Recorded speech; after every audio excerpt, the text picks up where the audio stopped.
भारतीय cricket team को Australia के खिलाफ 5 मैचों की टेस्ट सीरीज में 1-3 से हार का सामना करना था। इस हार के चलते भारतीय टीम ने 10 साल बाद बॉर्डर गावस्कर ट्रॉफी गंवा दी थी।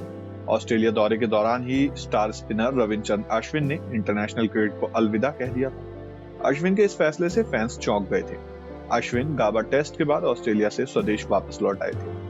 अब रविचंद्रन अश्विन ने एक ऐसा बयान दिया है जिसके चलते बखेड़ा खड़ा हो गया है।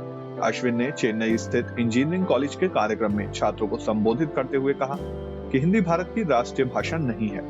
अश्विन के इस बयान से भाषा पर एक बार फिर बहस छिड़ गई है। अश्विन ने अपने संबोधन के दौरान छात्रों से पूछा कि क्या कोई हिंदी में सवाल पूछने में रुचि रखता है, जिसे लेकर किसी ने रुचि नहीं दिखाई। इसके बाद अश्विन ने कहा, मैंने सोचा कि मुझे यह कहना चाहिए, हिंदी हमारी राष्ट्रभाषा नहीं है, यह एक आधिकारिक भाषा है। अश्विन के बयान से सोशल मीडिया पर बहस छिड़ गई है।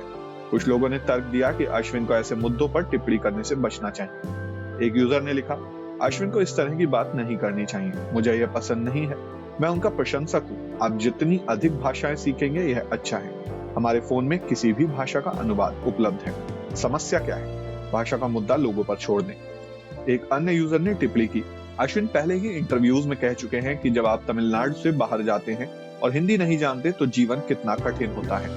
क्या हम इसे नहीं सीख सकते? इसे भारत अधिकांश लोग जानते हैं। डीएमके ने अश्विन के बयान का समर्थन किया है। डीएमके नेता टीकेएस एलंगोवन ने कहा कि जब कई राज्य अलग अलग भाषाएं बोलते हैं तो हिंदी राजभाषा कैसे हो सकती है।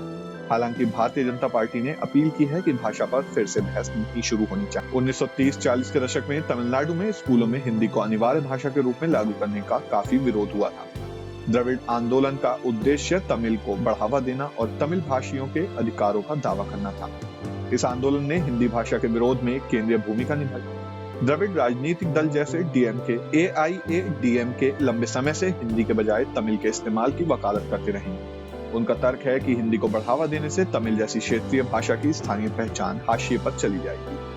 बता दें कि हिंदी को राजभाषा का दर्जा 14 सितंबर 1949 को मिला था।